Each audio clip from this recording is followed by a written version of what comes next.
Hello everyone, welcome to my channel. So we're back working on my Christmas panel. Now my homework was to stitch down the doily, which the wreath will end up being on, and to also stitch down the branch. And I must say I'm absolutely loving it. It's come up beautifully. I think once it's also adorned with all sorts of bits and bobs, it's going to work a treat. I like the fact that it anchors the top of my piece. Yeah, really happy. So today's video is going to be about the baubles, the berries.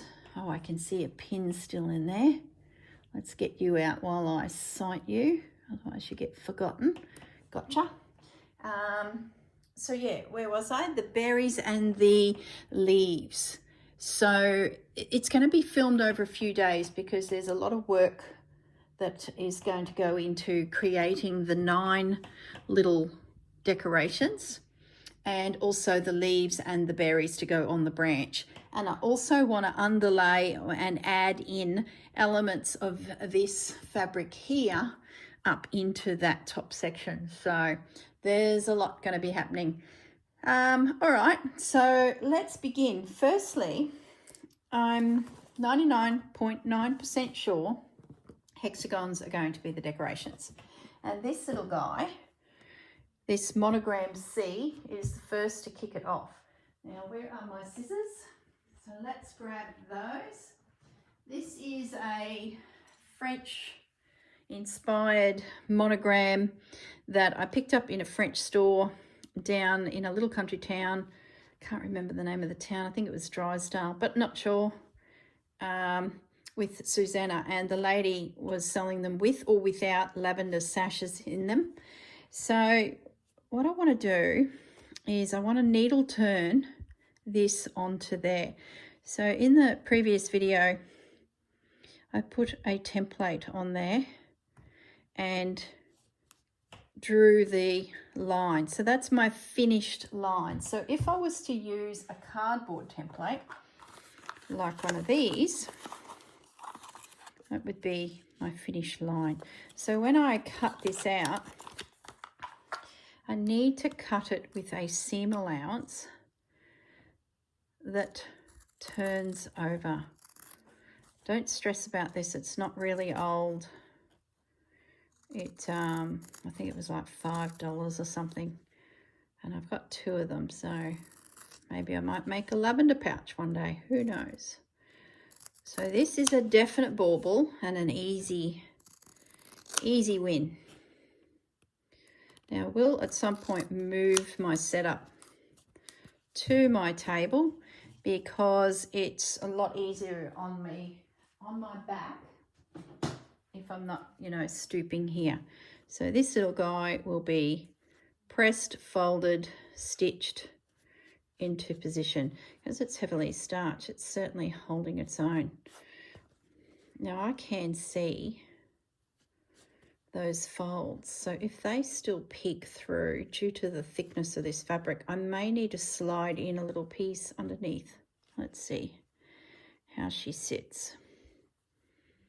We'll aim for those there for now because they're in shot and easily seen. There we go.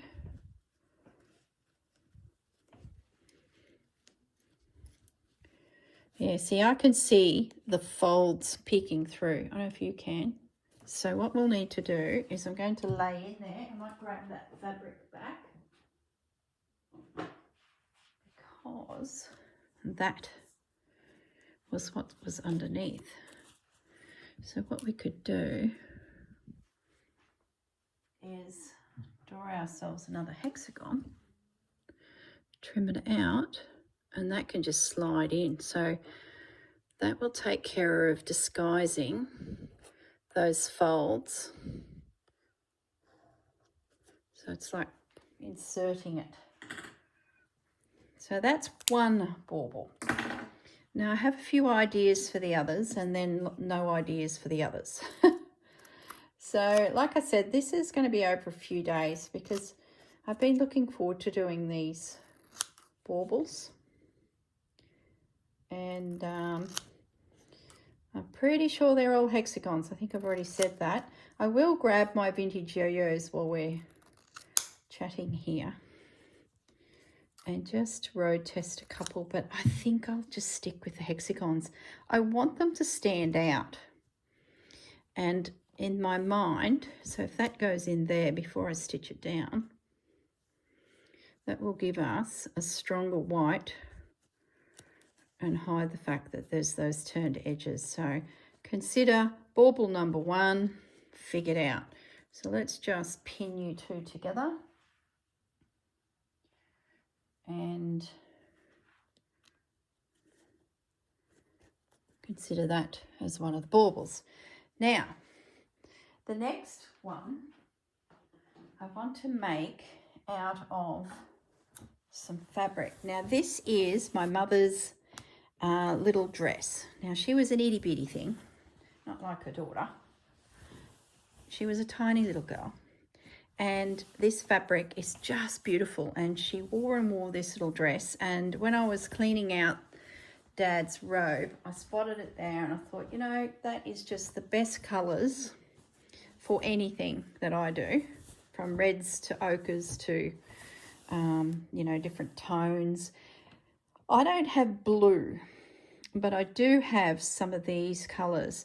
So I want to make a hexagon that has some of these stripes going through it. So this will be a bit of a personal nod to Mum, and I'm pretty sure that I can piece out some bits and pieces to layer onto a template and make a little hexagon. So what we'll do, just so I don't cover myself in fabrics and get all piles and piles, I'm going to take from the dress, I've already nibbled into it, a piece of fabric, and maybe I do strips of fabric, I don't know.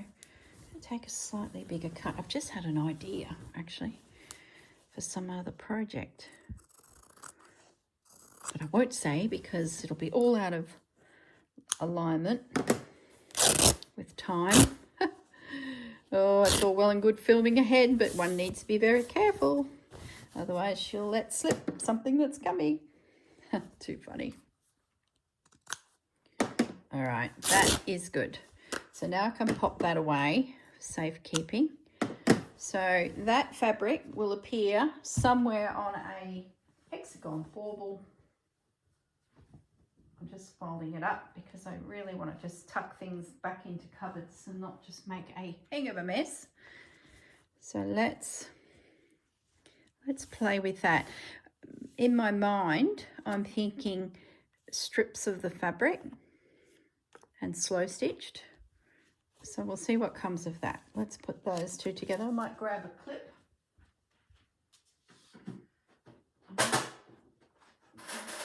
Getting a quilter's companion clip. So that's another bauble. So 2 projects. Now, what else? There will be baubles featuring these fabrics. I just have to, because there's some really pretty fabrics here. They'll be slow stitch inspired little bits and bobs. So I think these fabrics need to stay very much close. And the other thing I wanted to do was something with the word joy on it, in a nod to Joy, the gorgeous lady that made this. Maybe I save that for the wreath. Maybe we do something in the wreath that has the word joy. Yeah, okay. So we're back to these. Oh, the other thing I wanted to do, I was just looking around my table to see what I had pulled out for inspiration. Remember there were some little birds that I thought were really, here, these guys. How do they work with a hexagon? Are they the right, oh, they're so close. I wonder if I could do something with those. They're very sweet. I think I could. I think I could mount them on something because they're sitting just inside, and we've got 3. So I'm going to nibble them out, and I'm thinking we can make a little something out of those.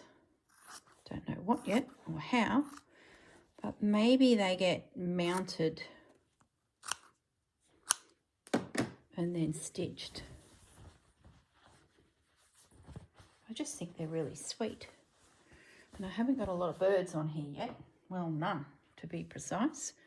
So what I'm thinking, if I can get the hexagon internal on the blue,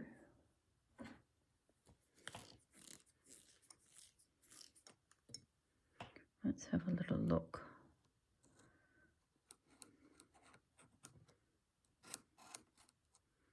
Okay, and then I cut out something for that to be stitched onto. How are you sitting, little guy? You need to be probably like that. Just fits. Now we need 9, don't we? So this is 3 straight up. So little birdie hexagons. And like I said at the beginning of this project, I love the idea that the more you look, the more you see. So these little hexagon decorations, they're not going to be seen straight up. There's just too much going on, but the more you look. So I'm wondering if I just find a neutral fabric or a complementary. Let's have a look at the Tilda fabric. What if we frame it with a red? I sort of feel like we need a pop of red. What about this raspberry red? So if the little hexagon sat with a little border of you, let's have a little play if we like it. I like that the print is small. That's a good thing. Didn't I say I was going to my desk? Obviously not. Now I want to have a border, a turned under edge, so we need a seam allowance is what I'm trying to say. So let's start you here. Seam allowance around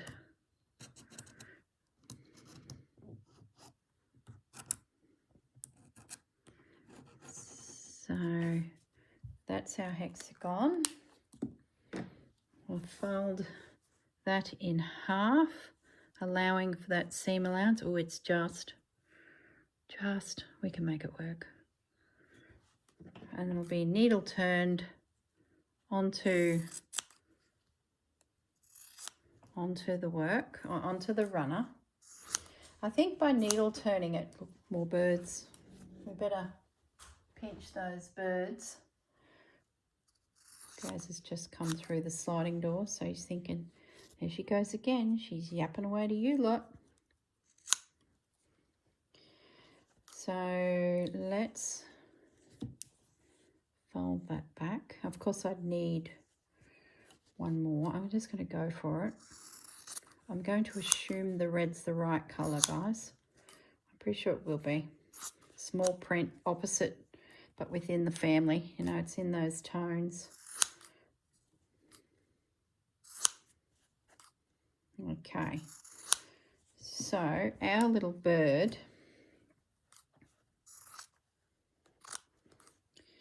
will be positioned.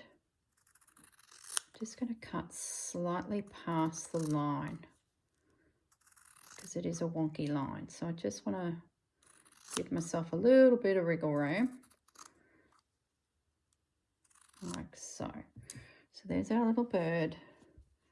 That will be stitched into the center there. That then gets needle turned down. Where's some pins? Did I forget my pins? Surely not. That. We'll just pop a pin in there, which didn't really work because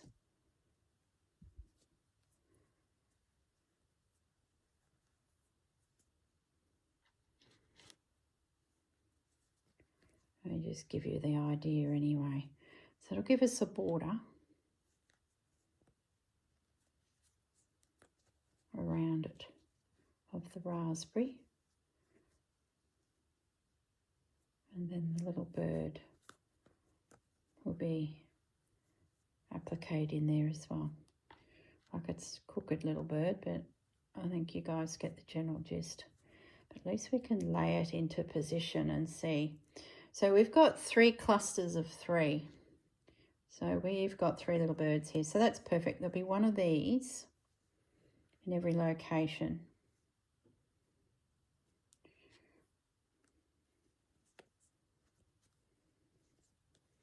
Okay, so there's our little very rough hexagon.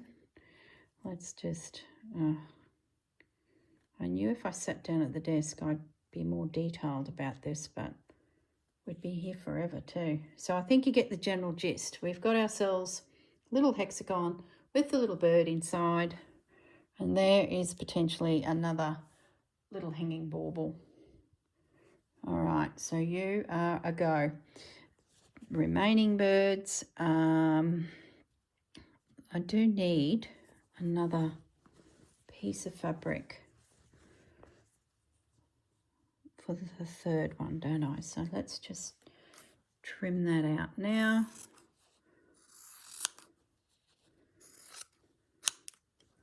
And that's ready to go then. Lots of little projects. What I might do is get myself a tray, because this is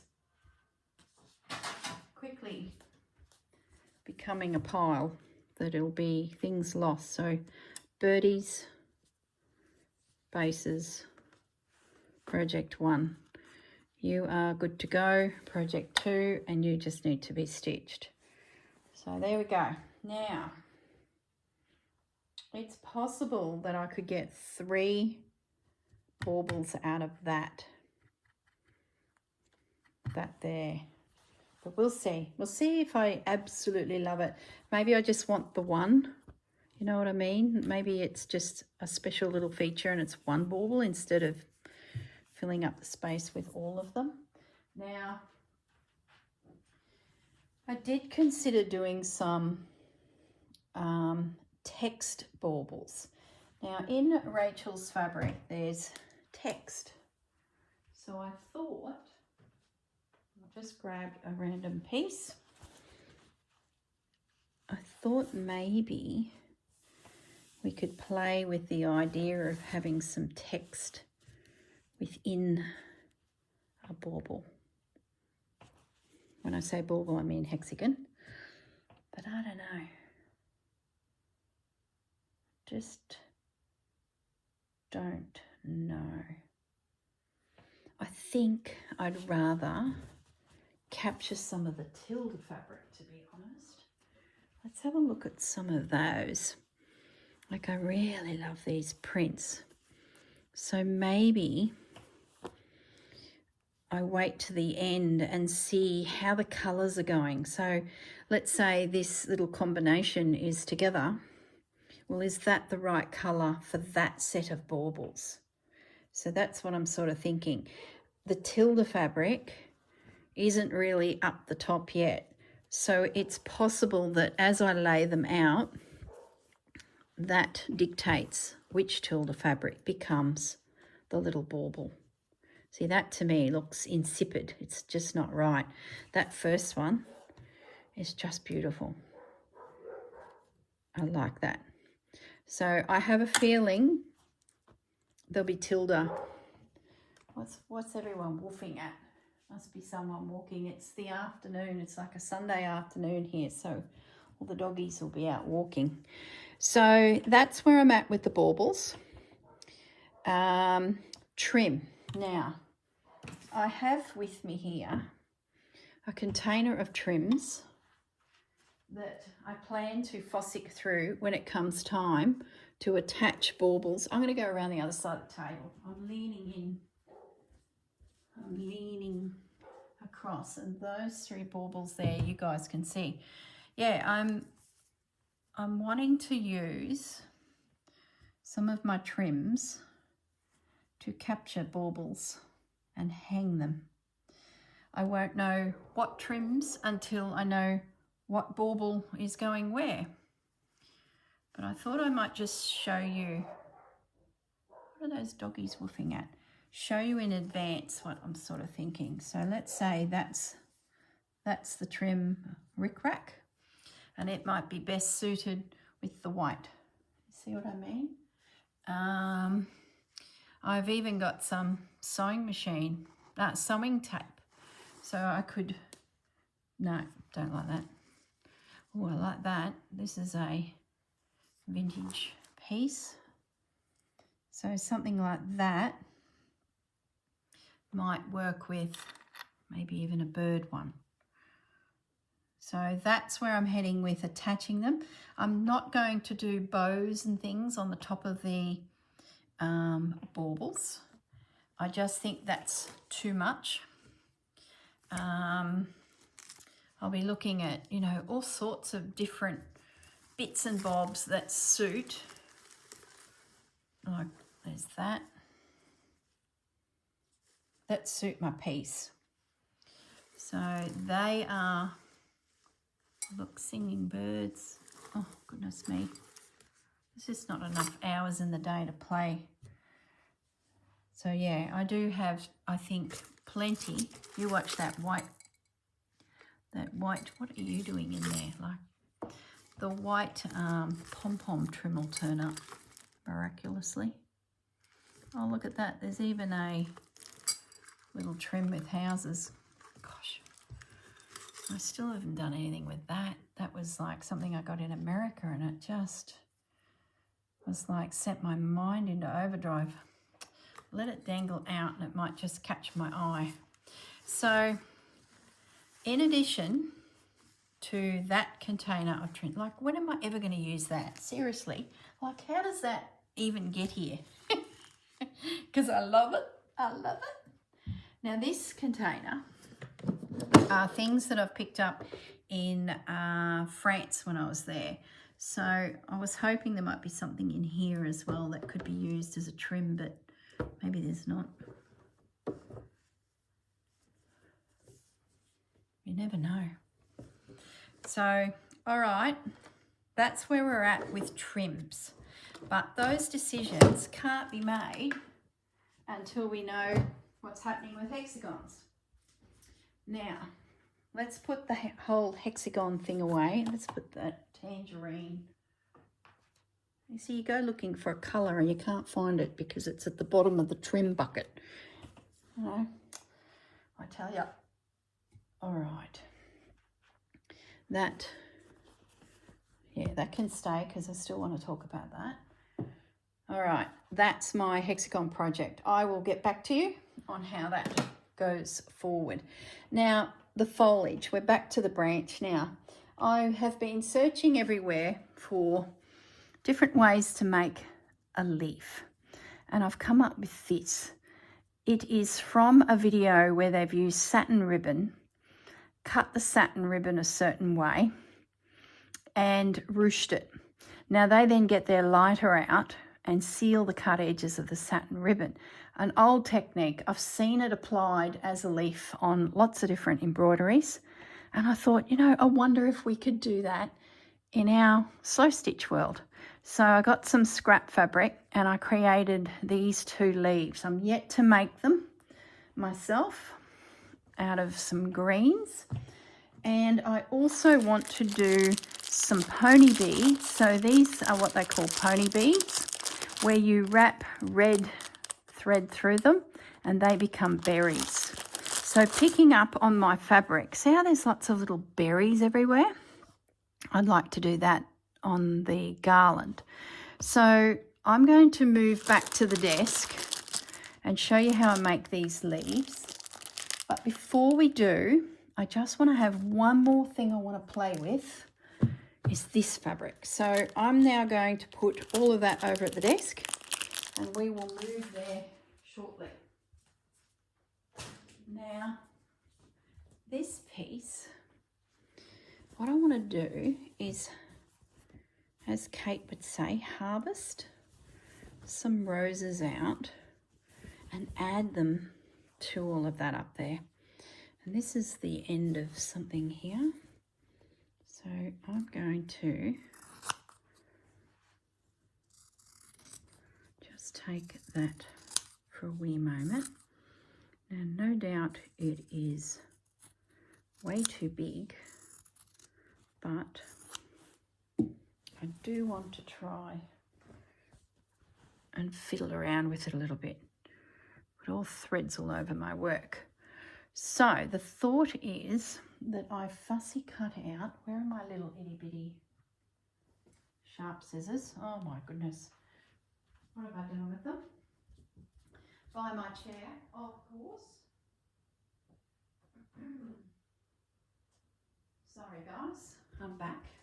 I'm sure you're used to me running off to my desk and grabbing things and chairs and where I've been. Like that there, to me, would be a good piece. Now, whether this suits or not, I don't know. But I have a feeling I can drift up the roses. So they've sort of become a feature along the tree line / village zone.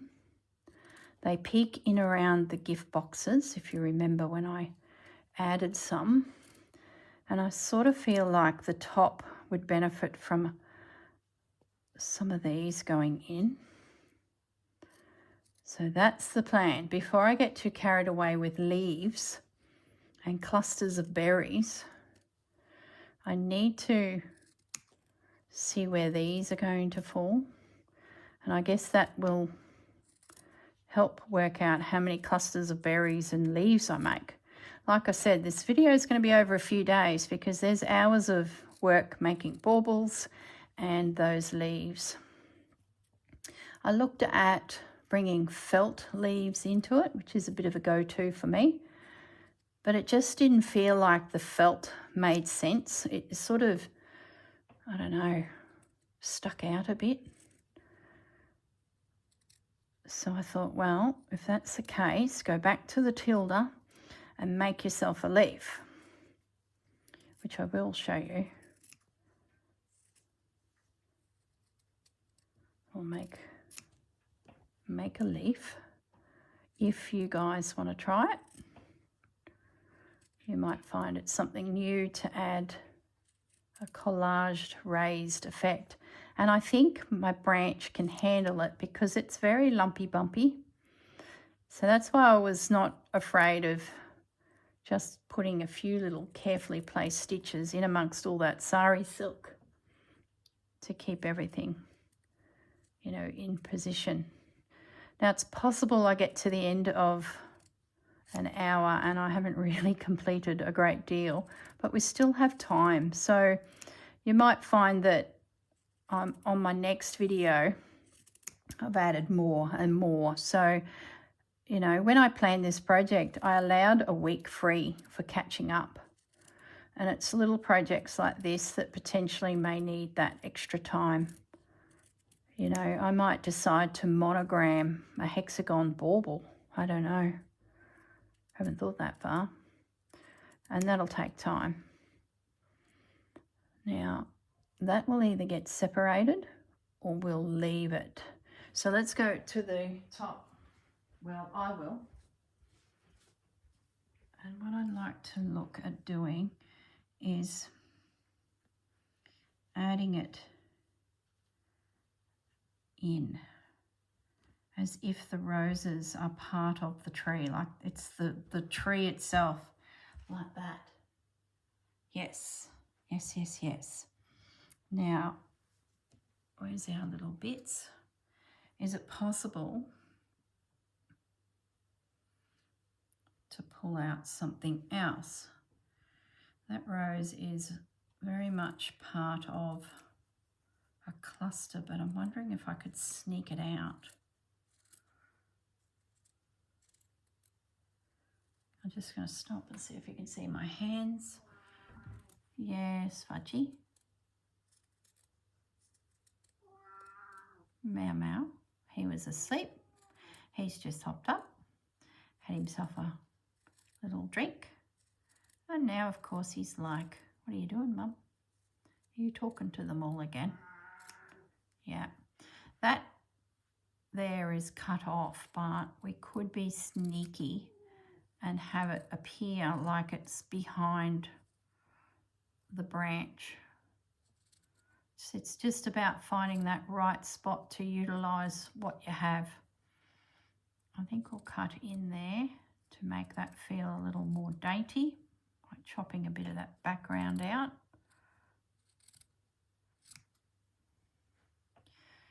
And we might just, that's a very flat edge, we might just give the illusion that that rose is very much still in play, as in that side is not flat.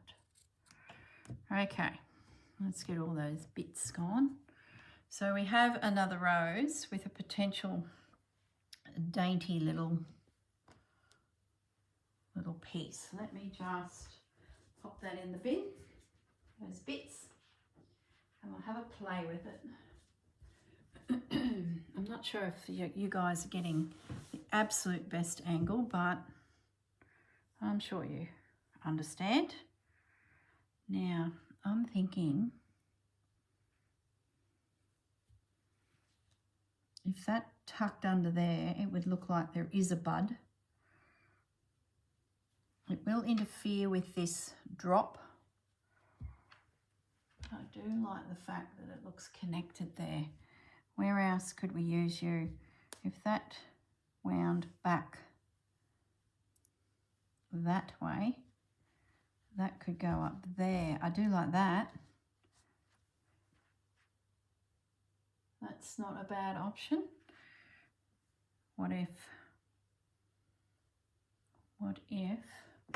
let's move that out of the way. Oh, I knew this would happen. Let's just try and relocate you guys a bit. Can you see that branch up there now? Probably not. That one there. Maybe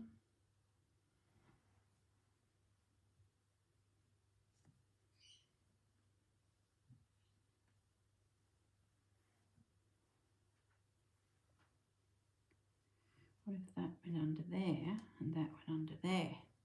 That sort of feels like it makes sense. And I could probably build, can you see what I've done there? Let me just lift it, see how I've positioned it up there. What we could do then is look for something that could come the other side. So collage it together. I like those two little leaves. They could hang down. I guess my goal is to drag up to the top some elements that have come from down the bottom. I'm going to take that leaf off. If they don't look right, nothing's lost. But I think we can make it work.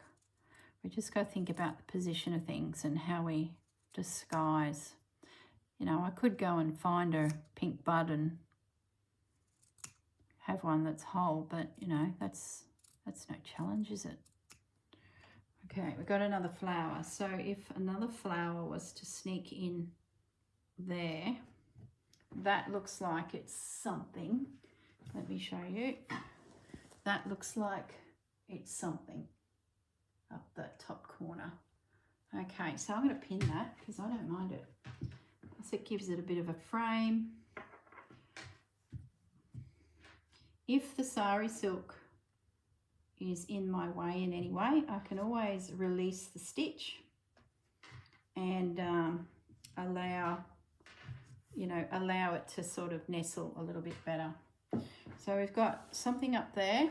I feel like we need something there. So what have we got left? Oh, you're not doing much for me. Let's have a look at our piece again. I might take you. I like how you're quite bold. You're another little one that could peek out. See that little bud? I'm not making it easy. I just know if I go to my desk when I'm doing this big stuff, I'll be chasing the camera around the whole time. So just bear with me, guys. I can put pictures at the end of my videos that give you guys a really good look at, you know, what we actually created. Okay, excess fabric out of the way. Now, let's have a look at you. You're grand. I'm wondering if I could pinch, forget about him and them, and we take all of that. Let's give it a go. We'll take for now that little blue flower. I could do with a camera set up over at my desk and a camera here, and then I could just run from area to area and then just pop back. Just looked up at the TV to see what's happening.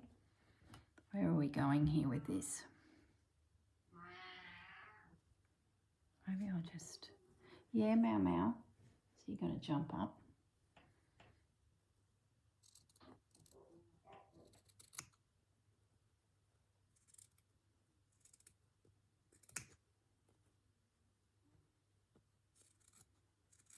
I think what I'll do is I'll slowly trim it back before I completely destroy that whole floral piece, which I think I do need to. I'm just going to pretend that that pink flower stays. Maybe it'll fit.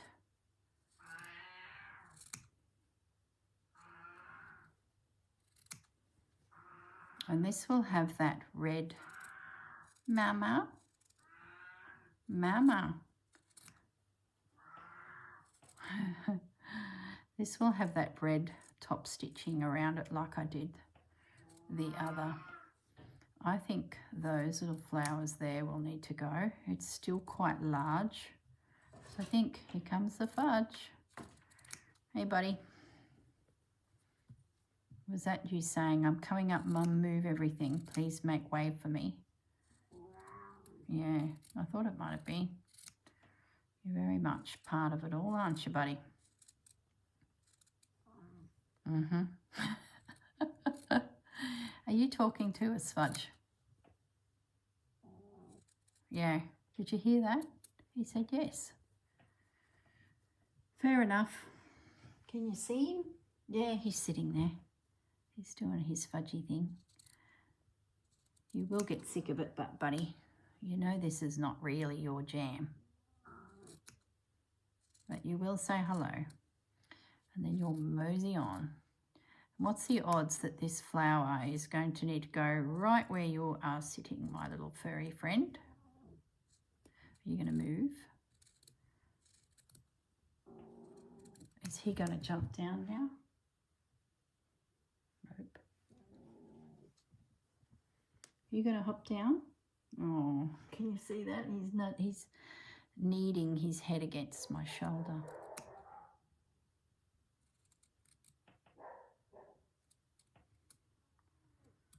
Okay, there she is, still a pretty big chunk.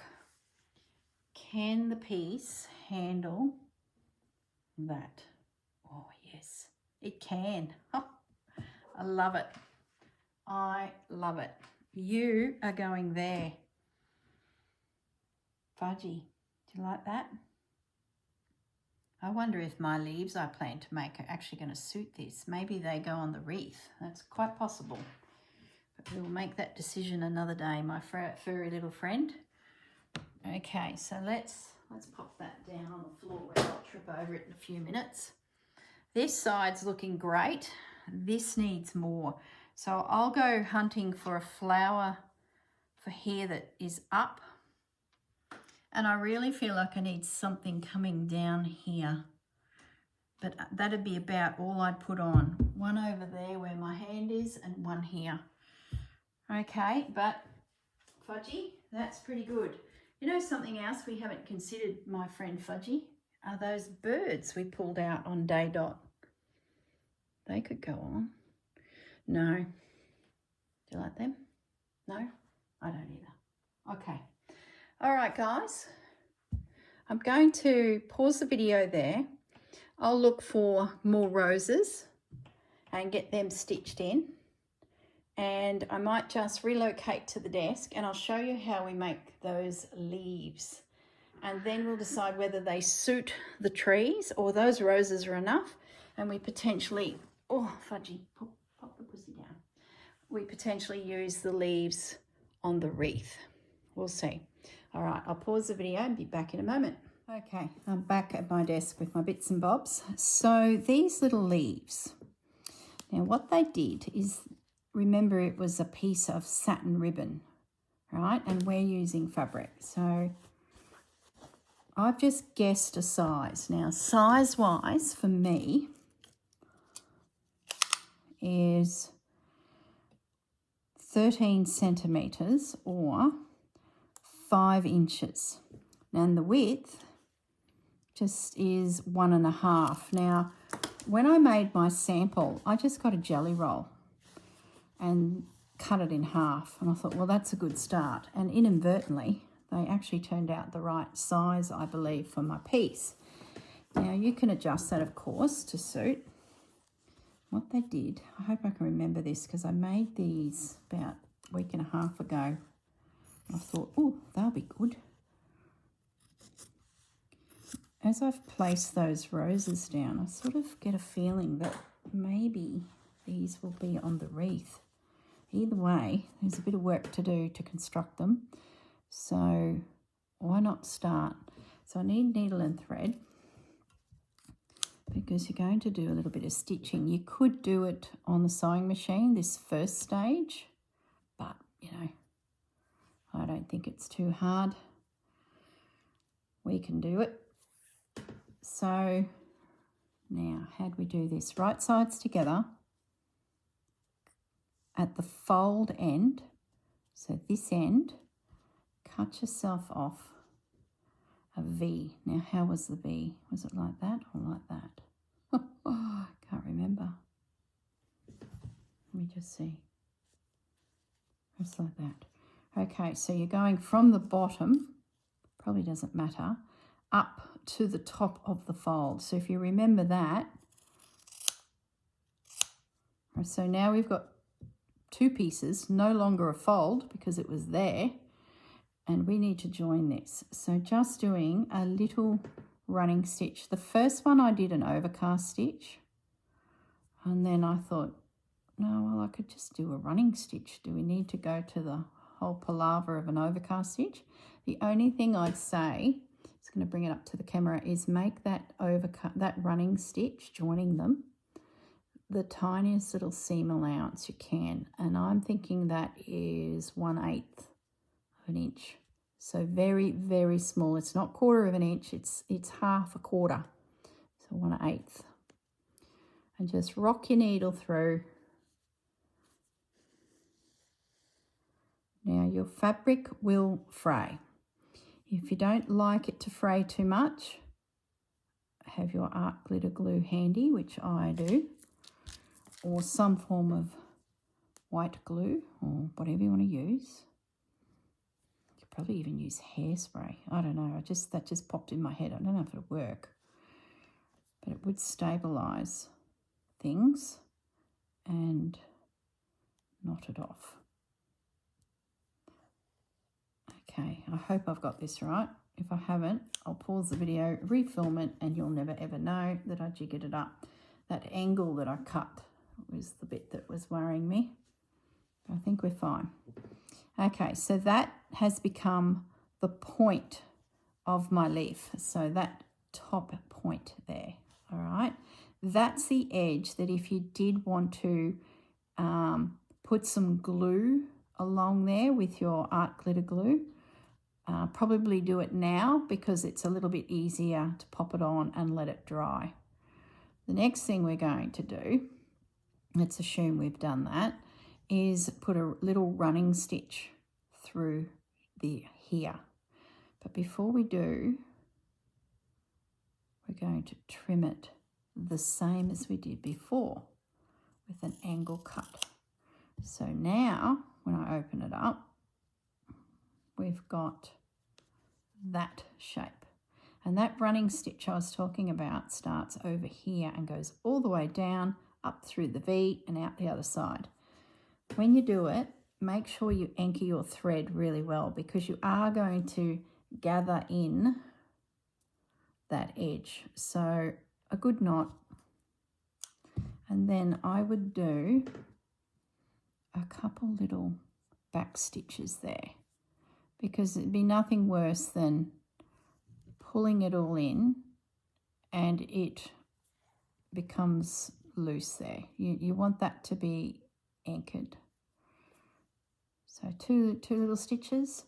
Now I'm going to do a little running stitch, a little gather stitch, running stitch it is, but it's going to gather in and bring it all together. If I've cut my angles right. If I haven't, like I said, you'll never see the video because I'll do it again. I'm pretty sure I've got it right. It's these little shapes that you cut into it that help bring it in the shape of the actual flower. You'll probably recognise it if you guys have been doing ribbon embroidery. You'll know this technique. And in the video, I'll link the video before so you can see, maybe your piece suits satin ribbon. And maybe you've got a beautiful green satin ribbon that you could, use on your piece. I didn't, and I really didn't have the energy to go hunting out satin ribbon, and it just wouldn't suit mine. Mine's too rustic.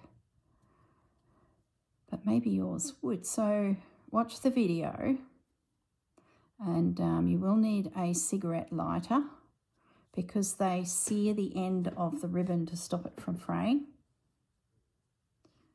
Now we've got fire ban on, so I knew too that there was no way I'd be bringing a cigarette lighter out to play, because it would just be trouble. Can you imagine Gaz? He sees me walking through the house with a cigarette lighter. Not that I think we even own one, but there'd be something I could start a flame with. There you go. See, I just gathered it in. Just take your time, gather it all in. It then needs a couple securing stitches to hold all those little gathered ends in. Okay, that's it. Isn't that just the cutest little leaf? Imagine these in colours. You could do flowers with them. Little slow stitched flowers. So it's just a case of stitching to hold it. Now I will come back with my art glitter glue. Now I can knot that off because we've secured all of that. It's like when you're finishing your yo-yo or your Suffolk puff, you sort of have to bring it all in and do a few little stitches to hold it.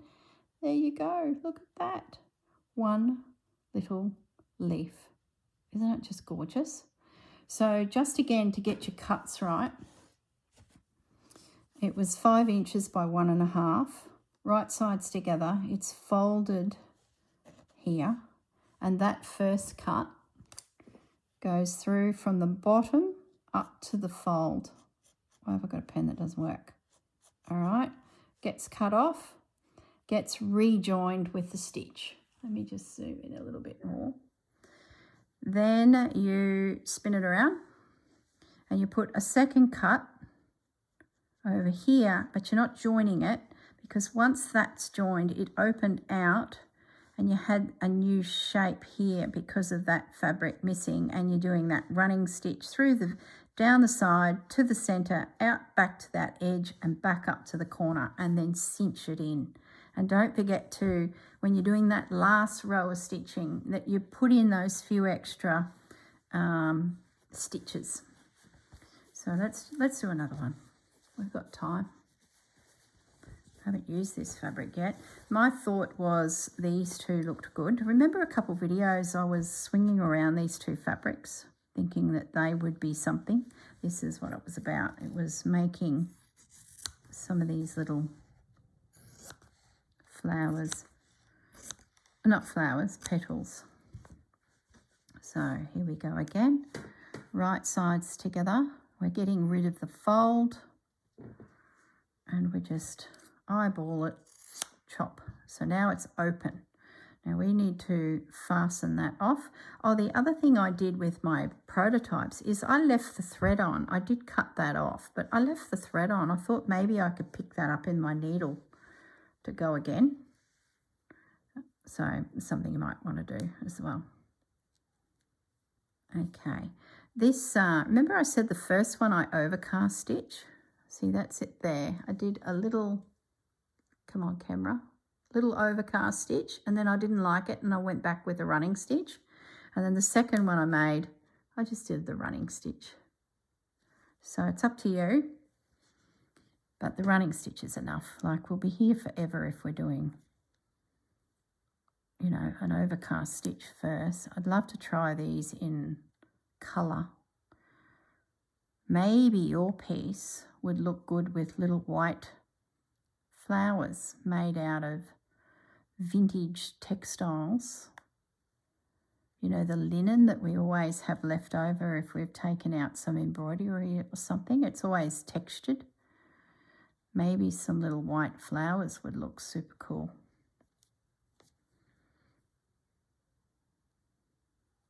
I'm wondering, in my little pea brain for the last couple of weeks, I've had these leaves with red berries going through the garland. Now that I've plonked all those roses on there, I'm thinking that there's probably enough happening. We'll know in a minute when I place these little guys down. Potentially, that was a very poor knot, so let's just knot that again. Potentially, I forget about the red berry idea and I use white or cream thread and I make mistletoe for the wreath. There's an idea. So now we're working on this side, and what happens there is we do the little angled chop, open it up. At this stage I would put the little bit of glue around that edge because it'll very quickly get messy.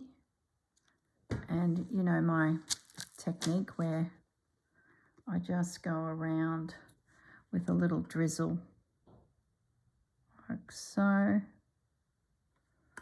just to reinforce that little edge. Now I've got to wait for that to dry. I probably should have done it before, but it doesn't matter.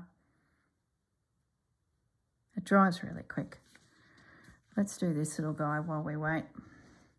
Got a few little strands there already. Just with touching it, they are going to come off, but this will protect them. So you only need a little one to come and visit for Christmas and be attracted to touching and feeling, you know, very textured piece, these little leaves. So I probably would consider doing it. You don't want it to be disintegrating. So let's reinforce it. And like I said on that YouTube video, if you do go to watch it, that's where they use that cigarette lighter to seal it. You know how satin ribbon, you add flames and it sort of melts back together? And I was like, probably need to do that ourselves, being that we're using, you know, the things that fray. So what I might do is just tap that down into the fabric so that it is ready to stitch. Now, have I got enough thread to pull it off? Be awful close, but we'll give it a go. So once again, we are putting in just those couple little stitches. Like I said, you don't want to be gathering it up and it just disintegrates. We've got some storms coming in too. They've been threatening us for about 4 days, but they've missed us. They've been south. They've formed over the farm in the Wide Bay and slid into Maroochydore. Like this is for the Aussies, Maroochydore, Brisbane, and as low as Lismore, Coffs Harbour.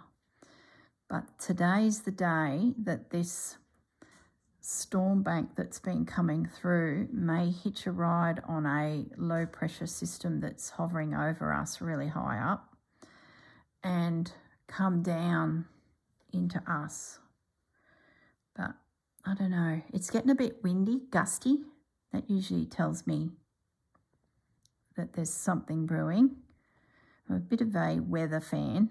I think it's growing up in the farm. Dad was forever gazing at the sky and go, it's going to rain in 3 days. I'd be like, how do you know that, Dad? He had watched the weather and knew that there was a trough or something moving through. And then when I got to school and you do a section on weather, that sort of all the dots fell into position. And it's just become a bit of a interest for me now, because you've got, in Australia, we've got Higgins, who is a young fella that started a Facebook group, which has led to quite a large following. And he puts out weather warnings, and he analyses many, many pieces of data that, you know, come into the weather community, and gives us minions a bit of an update on what potentially could be coming for us. And I tell you, that guy has saved lives with his information. Information's everything, isn't it? What have I done wrong there? Why does that not look like the... Oh, seriously? Have I done that right? I've done the wrong edge. Look at that. See, don't do that edge. It's this edge. Were you guys watching and saying, Corrine, that is not going to work? I bet you were. Because I glued it. I went and stitched it. Oh, now I can't get that out without destroying my little leaf. All right, don't do it that way. So if you're wondering why your leaf is a bit odd looking, it's because you have probably stitched the wrong side. Okay, lucky I reinforced it, because the glue's going to hold that. All right, we need more thread. Anyway, because I was yapping cotton, I jiggered the leaf. At least I got one good one. All right, we won't edit that out, because that's just pure entertainment. Keeping it real, guys, keeping it real. Who says that? Who in the TV world says keeping it real? I don't know. Maybe it's just us YouTube girls doing this slow stitch stuff. All right, we are coming down there into the V and out. Yes, we are. So I started in the right spot, but somehow I've got myself turned around a little bit. I bet you were watching and going, yep, she's yapping away. She's not watching what she's doing. Any second now, the penny will drop. And literally it did. It was a bucket of pennies. Quite a clang. So yeah, what was I saying? I say I'm happy to talk now because I know I'm on the right track. So Mr. Higgins has been predicting my area might be part of a bit of storm activity. So I've been checking BOM, which is our Bureau of Meteorology, and they have like a radar system. I'm sure it's in other countries. And you can watch storms build and move and get direction and wind, and oh, it's just the best. The information that is at fingertips now, other than understanding weather elements and then watching that 3-minute piece of information you got at the end of the news, or having a dad that just looked up to the sky and said, frosts in the morning are coming. And you're like, how do you know? It's a clear sky. All right, we're drawing her in. Here she comes. I remember when I put BOM onto Mum's phone and showed Dad, and he sort of gave me the feeling that he wasn't interested. You know, he gives you that, brush it off. I don't need that. And then it got to the stage where he would predict that something was happening or nothing was happening. And then if there was something happening, he'd be straight up to the house and he'd be on the phone of Mum's, and he knew how to tap the BOM icon, open it up and have a little look at the weather. And I never had him admit it, but I know he thought that was super cool. And I guess too, it gave him confidence. See, where information is key. If you're considering planting a paddock with seeds and there's no rain coming, but then you get on to something like that and you go, oh, there's a chance of maybe 100 mil. Well, that's enough to get the tractor out, isn't it? Information. All right, we've done it. We've got ourselves a little leaf, and I am going to leave a tail on you. And there you are. So what I'm going to do is I'm going to take those two little guys over to the piece, and we'll just see what they look like.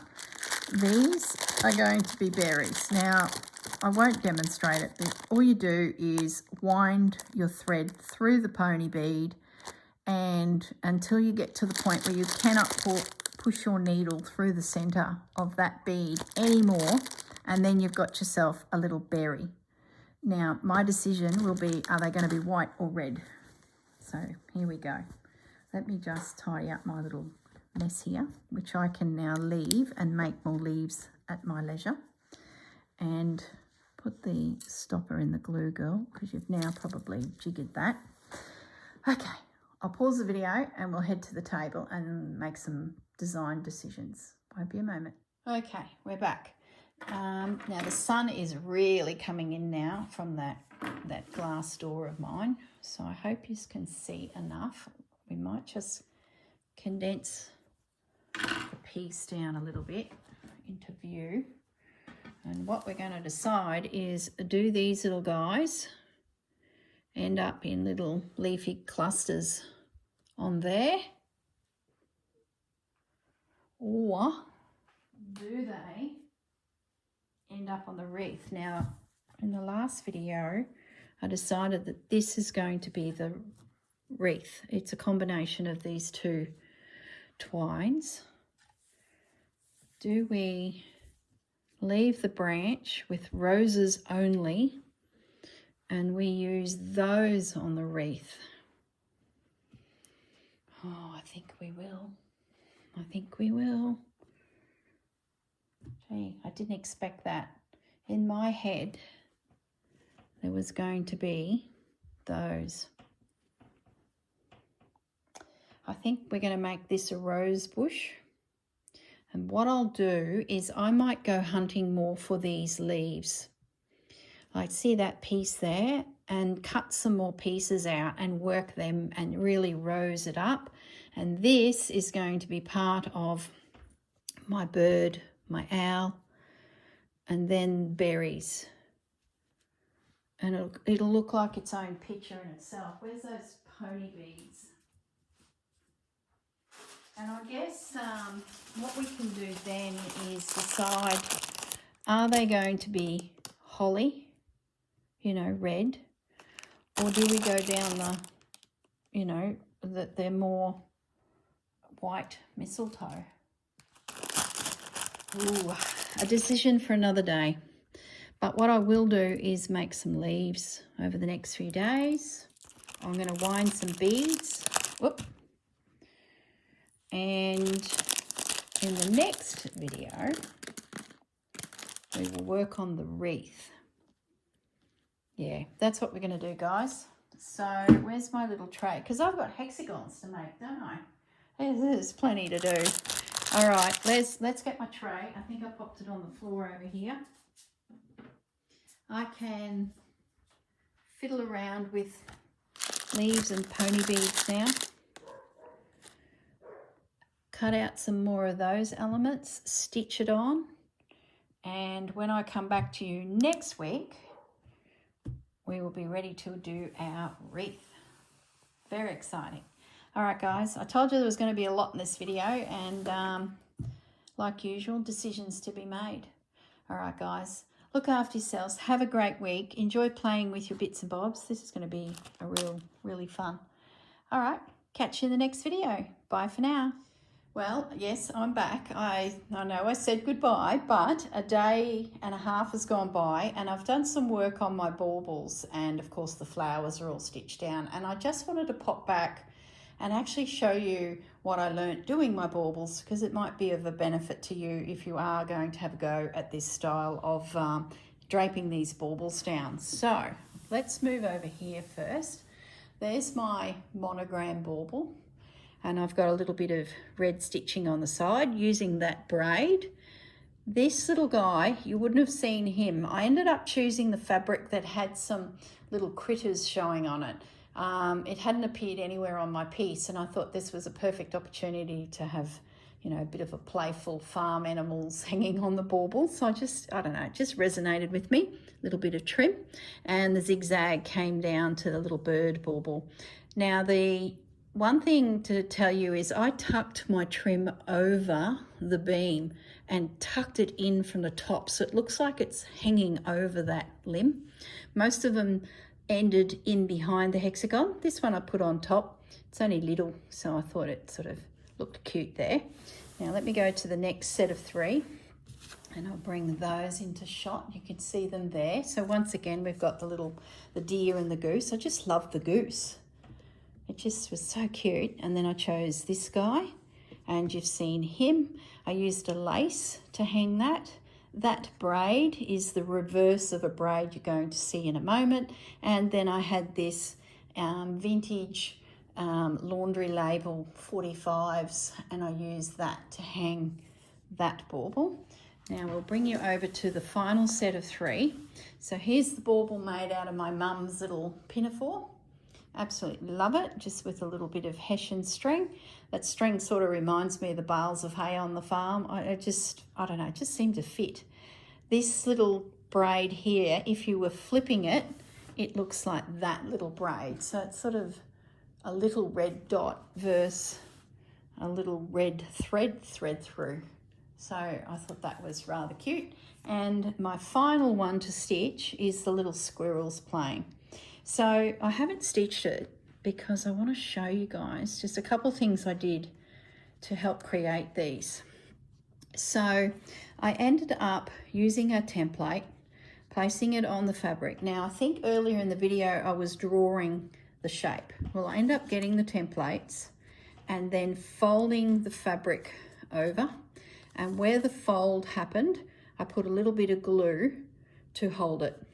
I did try stitching it, and I just can't get stitching down to sit right. It's just it flips around and the fabric moves. So I end up just putting a bit of that art glitter glue in the corner and just hold it for a second. It grabs instantly.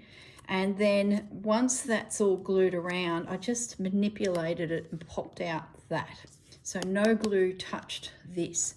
So now I've got a needle turned edged little element that's quite durable.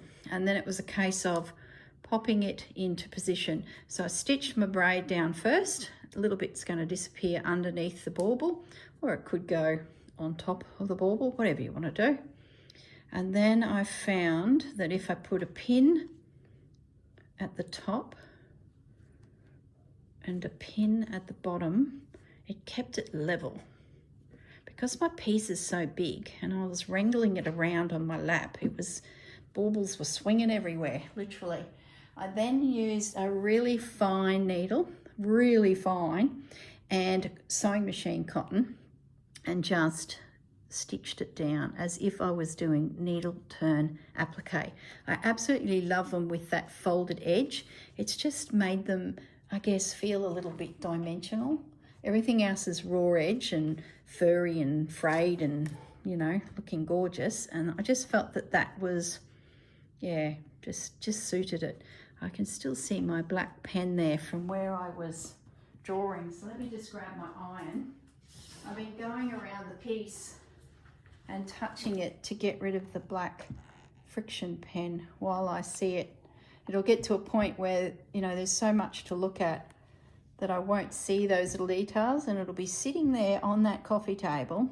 I'll be sitting around having a snack leading up to Christmas, and I'm gonna go, there's a black pen. So I've now got a rule that if I see the black pen, I stop and I get rid of the black pen. So there you go. That's the last little bauble to stitch. Now, what else did I have top stitched all of my flowers. The same as I did around the villages down the bottom and the Christmas tree, just a little tiny red stitch right around everywhere. So I've got some extra leaves here and there, some little sprouts. I love that. I did have some petals coming up here. Then I twigged that my edge is actually here, and I had rose petals coming right up to the top. For some reason I thought that was the top, but the actual edge finishes back here. So I actually had to take that petal, or the two buds off, and the best I could do was the leaves. And then we've got this guy, a little bit here, and then that little bit on that edge. So there you go, guys. That's baubles and the garland slash branch with roses finished. So I will say goodbye this time. I'm going to most likely do the wreath next, but I am considering doing the words. I sort of, as we get closer to Christmas, I'd like to have the bird be the final piece that I play with, and the wreath and the bird, and yeah, we'll see. We'll see how my week goes and what I do, and yeah, I'm wondering if I have a think about words, but we'll see. It'll be a surprise. Anyway, I think you know what I'm going to do for the wreath anyway, so if you guys are cruising along, you know, it'll be just some twine, some variations of twine. I might even put some lace in. Who knows? We'll worry about that another day. All right, guys, I am going to say goodbye this time, and I'll catch you all in the next video. Have a great week, guys. Bye.